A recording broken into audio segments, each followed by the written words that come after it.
এই দেখেন ক্যামেরার মধ্যে কিন্তু এখানে দাগ আছে এবং এখানে দাগ আছে, এখানে একটা ছিদ্র আছে। এগুলি কিভাবে মিলাইতে হয় এবং 1 চান্সে মেশিন আইলেট্রল মেশিন টাইমিং হয়ে যাবে সেটা আমি আপনাদেরকে দেখাবো, সঙ্গেই থাকুন।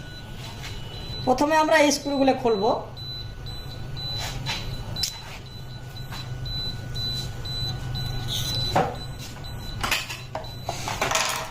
এখানে নিডল বারের একটা হাইটের মাপ আছে। দেখেন প্রথমে আমরা নিডল বারের হাইটের মাপটা নেব।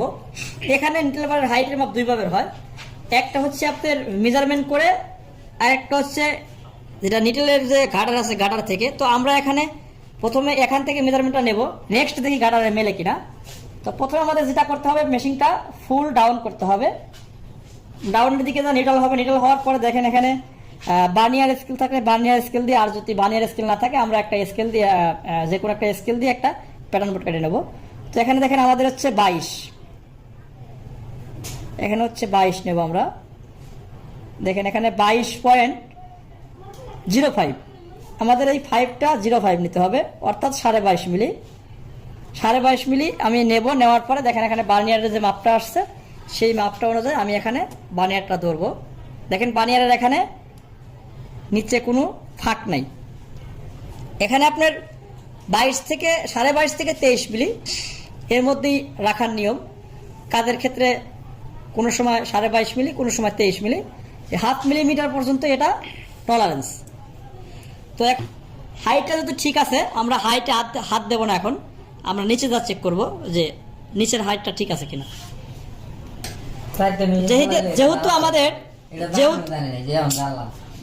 যেহেতু আমাদের এখানকার হাইটটা ঠিক আছে, তো আমরা যেহেতু মেশিনটা হাইটটা ঠিক আছে, আমাদের লাড়ার প্রয়োজন নাই। আমি জাস্ট দেখাচ্ছি যে কোথাতে লাগতে হবে। দেখেন এখানে একটা স্ক্রু আছে, যেটাকে আমরা লুজ দিয়া যদি 0.5 মিলিমিটার অথবা 1 মিলিমিটার আপ ডাউন করতে হয়। আমরা যদি নিডল বারটা ডাউন করি সেই ক্ষেত্রে আমাদের প্রথমে এইটা লুজ দিয়া 0.5 মিলিমিটার আপ করার পরে নিডল বারটা নিচের দিকে চাপ দিয়ে ধরে, নিচে আর একটা বুশ আছে, স্ক্রু আছে, সেটা চাপ দিয়ে ধরে আমরা মেশিনটাকে সমানভাবে নিয়ে, যাতে এখানে গজাগজি না করে, আমরা এভাবে নিডল বারটা হাইটটা নির্ধারণ করব। তখন নেক্সট যেহেতু আমাদের হাইটটা ঠিক আছে, তো আমি নেক্সট যে কাজ আমি সেটা করব। প্রথমে আমাদের মেশিনটা ঘোরাইতে হবে, ক্যাম্পটা ঘোরাইতে হবে। ঘোরানোর পরে আমরা এটা খুলব।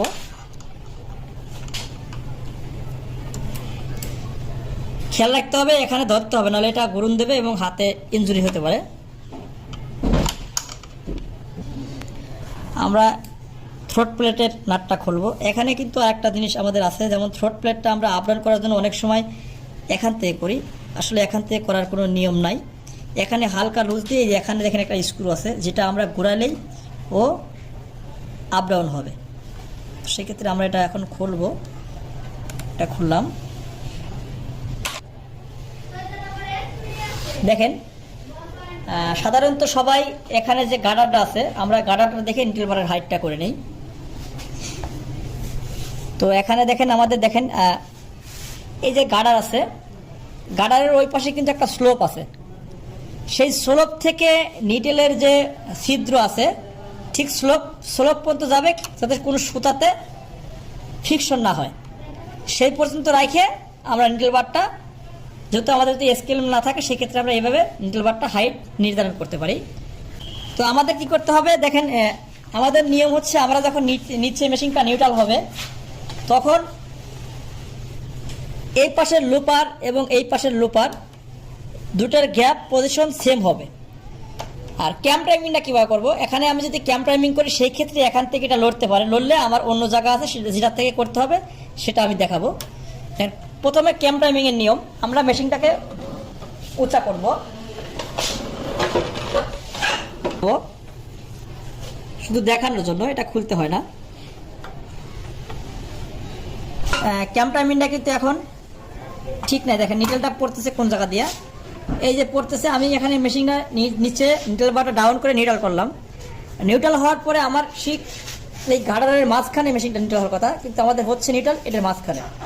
এটা আমি কিভাবে ক্যাম্প টাইমিং করবো, অনেকে ক্যাম্প টাইমিং লুজ দিয়ে হাত দিয়ে মেলা দেয়, আসলে হাত দিয়ে মেলালে বাকি জায়গাগুলো মিলবে না। তো আমি যে বডির যে ছিদ্রগুলো দেখাইছিলাম, আমি সেইগুলো এখন দেখাবো কীভাবে মেলাতে হয়। তো প্রথমে আমাদের খেয়াল রাখতে হবে, দেখেন এখানে একটা ছিদ্র আছে, দেখেন এখানে মেশিনে একটা ছিদ্র, এখানে একটা ছিদ্র আছে, এখানে একটা ছিদ্র আছে। প্রথমে আমাদেরকে যেটা করতে হবে, দেখেন আমাদের এখানে যে পয়েন্ট আছে, পুলির পয়েন্ট, আর এখানে একটা দাগ আছে, এবং এই ফুটার মধ্যে আমরা একটা 4 মিলি এলএনজি ঢুকাই দেবো এখানে মেশিন লক করার জন্য। দেখেন মেশিনটা কিন্তু অটোমেটিকলি লক হয়ে গেছে। তো এখন মেশিনটা আমরা কাজ করব।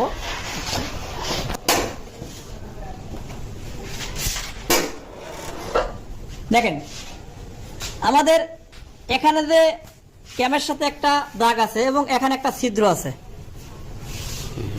ওই অবস্থায় থাকার পরে আমাদের এই ক্যাম টাইমিংটা এবং এই ছিদ্রটা মিলতে হবে, তাহলে অটোমেটিক আমাদের ক্যাম টাইমিংটা হয়ে যাবে। ক্যাম টাইমিংটা হওয়ার পরে যেটা আমরা করব, সঙ্গে থাকুন। এটা অলরেডি এটা খুলে নেবো, যেহেতু আমাদের ক্যাম টাইমিং করতে হবে। এখন আমরা এটা খুলে নেব। খুলে নেওয়ার পরে আমাদের প্রথম স্ক্রুটা বাইরে রাখতে হবে। আমরা কি করব, এই বাইরের স্ক্রুটা আগে হালকা লুজ দিয়ে নেব। এটাকে আমরা আগে লুজ দিয়ে নেব। লুজ দিয়ে রাখার পরে আমরা কি করব, আবার ওই পিনটা ঢোকাবো ওই মার্কে।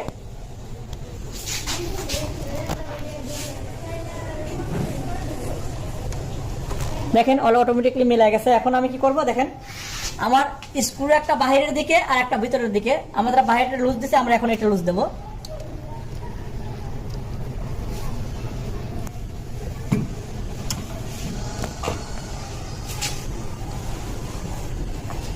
অটোমেটিকলি লুজ দিয়ে নিচ্ছি। এখন দেখেন আমাদের কিন্তু এখানে কিন্তু এটা আছে, দেখেন এটা এখানে আছে, এখানে পুলির পজিশন মিল আছে, দেখেন পুলির পজিশন মিল আছে। আমরা এখন কি করব, দেখেন এখানে সুন্দর করে এখানে যে ছিদ্র আছে এবং এই ক্যামটা আমরাকে মাঝখানে মিলাই দেব।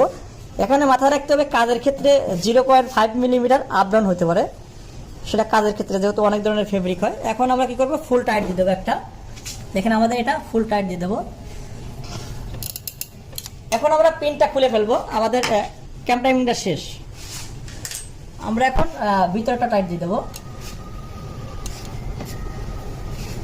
আমাদের ক্যাম টাইমিং শেষ। আমরা এখন দেখবো মিডিলে আছে কিনা। মিডিলে থাকলে তো ভালো, না থাকলে এটা কি করতে হবে সেটা আমি এখন দেখাবো। দেখেন মেশিন নিউট্রাল করা অবস্থায় আমাদের কি হয়েছে, এখানে কিন্তু এখানে অনেক গ্যাপ। এইভাবে রাখে আমরা এখন টাইমিং করে দেব। টাইমিং করার সময় বুঝতে হবে, যদি আমাদের শর্ট হয় সেই ক্ষেত্রে ক্যামের থেকে হালকা একটু আপ ডাউন করলে আমাদের লং টাইমিং হয়ে যাবে। দেখেন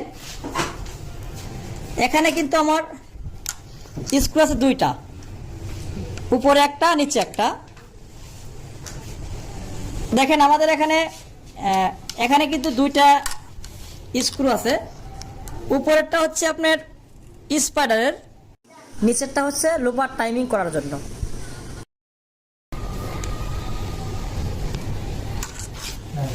খেয়াল রাখতে হবে, এই যে নিটেল বারের এখানে ধরে রাখতে হবে, না হলে এটা মেশিন স্লিপ করলে দুর্ঘটনার সম্ভাবনা আছে, দুর্ঘটনা ঘটতে পারে। তো সেই ক্ষেত্রে আমরা এখানে এটাকে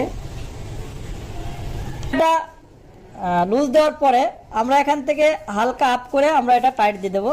এখন দেখি আমাদের ঠিক আছে কিনা। তো আমরা যেটা করতেছি, এখন আমরা এখানে আমাদের নিচে রেখে আমাদের এখন চেক করতে হবে টাইমিংটা কিভাবে করব। দেখেন টাইমিংটা আমাদের এখানে কিন্তু ঠিক নাই, একটা যাচ্ছে উপর দিয়ে, একটা যাচ্ছে নিচ দিয়ে। দেখেন এখান দিয়ে অনেক লং এবং এখান দিয়ে ওখানে পাচ্ছে না।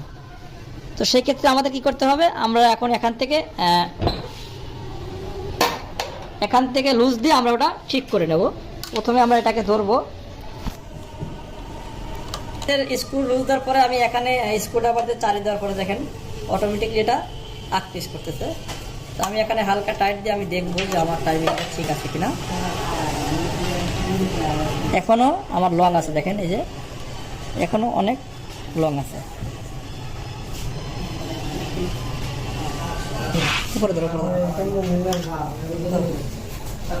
তো দেখেন আমাদের অটোমেটিকলি এখন আমাদের টাইমিংটা দেখেন, টাইমিংটা আমাদের কি হচ্ছে, একদম শর্ট দিয়ে যাচ্ছে। আমরা যে কাজ করব এই কাজে আমাদের শর্টেরই দরকার, আর এত লং লাগবে না। তো সেক্ষেত্রে দেখেন আমরা এখান থেকে যেটা করলাম, এখন টাইমিং করলাম, এটা আমরা এটা টাইট দেবো। এখন স্পাইডারের ক্ষেত্রে দেখেন, স্পাইডারের ক্ষেত্রে আমাদের যেটা আসবে, আমরা এখান থেকে স্পাইডার যখন ঘোরাবো, আমাদের যখন স্পাইডারটা নামবে নিচের দিকে, অবশ্যই নিটেলের সাথে বাজবে না। এবং ওটার সময় দেখেন এর পাশ দিয়ে মিনিমাম 1 মিলিমিটার ফাঁকা আছে। দেখেন এখান দিয়ে ফাঁকা থাকবে এবং উল্টা ঘোরালে আমার সাথে বাজবে না। এখন এই দেখেন আমরা এখন যেটা করবো, আমাদের যে শর্ট টাইমিংটা আছে, তো সেই ক্ষেত্রে আমরা যদি এই শর্ট টাইমিংটা লং করি, সেই ক্ষেত্রে আমরা কীভাবে করবো? আর আমরা কী করবো, ইন্টারভাল হাইটটা আপ ডাউন করবো। আসলে না, এখানে যে আপনাদের যে ক্যাম্প টাইমিংটা আমি করলাম, এখানে যে ক্যাম্প টাইমিংটা করলাম আমি, এই ক্যাম্প টাইমিংটা যখন আপনি একটু আরও অ্যাডভান্স নিচের দিকে আনবেন, তখন আপনার অটোমেটিকলি এই নিডল বারের হাইটটা, গ্যাপটা, নিডল বারের হাইটটা বেড়ে যাবে। এখন যাচ্ছে এখান দিয়ে, যদি আমি এখান থেকে এই ক্যাম্প টাইমিংটা একটু আপ ডাউন করি, এটি একটু আপ ডাউন করি, সেই ক্ষেত্রে আমার এখানে বেড়ে যাবে। লুপার টাইমিং আমাদের শেষ। আমরা এখন স্পাইডার টাইমিং কিভাবে করব দেখেন। স্পাইডার হচ্ছে, এটা হচ্ছে আপনার লেফট সাইড স্পাইডার, এটাকে কেউ আই বলে, আই স্পাইডার বলে। তো এখানে দেখেন যে লুপারের যে ছিদ্র আছে, দেখেন লুপারের ছিদ্র এবং আমার স্পাইডারের ছিদ্র একদম মাঝ বরাবর থাকবে, এটার মাঝ বরাবর থাকবে, 100% মাঝ বরাবর রাখতে হবে। তো এটা যদি আমাদের ঠিক নাই, আমরা এখন ঠিক করব। আমরা এখানে স্ক্রুটা লুজ দিয়ে আমরা একটু সামনের দিকে আনবো, ওটা পিছনের দিক বেশি গেছে।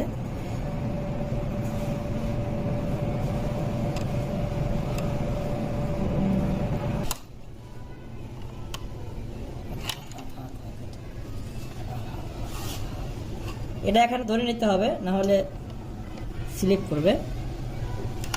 তো এখন আমাদের রাইট সাইডটা করব, যেটা ব্লাইন্ড স্পাইডার। দেখেন ব্লাইন্ড স্পাইডারের হচ্ছে আপনার এখানে যে লুপারের যে শেপটা আছে, এই লুপারের শেপটা এবং স্পাইডারের শেপটা এক সমান থাকতে হবে। এখান থেকে এই মাথার থেকে এই মাথার থেকে এই মাথার সোজা শেপটা থাকতে হবে। সেক্ষেত্রে আমাদের একটু কম আছে, আমরা একটু এটা ঠিক করে দেব।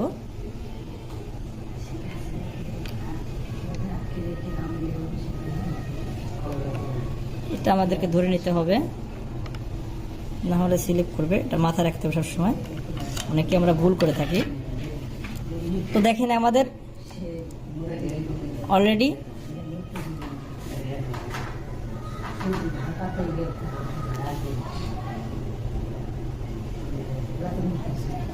এই হচ্ছে আইলেট মেশিংয়ের ক্যাম্প টাইমিং করার নিয়ম, ইন্টারভাল হাইট এবং কিভাবে আমরা পয়েন্ট মিলায়া মেশিনটা করব সেটার নিয়ম। তো প্রিয় ভিউয়ার্স, যদি ভিডিওটি আপনাদের ভালো লাগে অবশ্যই সাবস্ক্রাইব করবেন। যারা সাবস্ক্রাইব করেন নাই ইতিমধ্যেই সাবস্ক্রাইব করে সাথে থাকেন। দেখা হবে নতুন কোনো ভিডিও নিয়ে।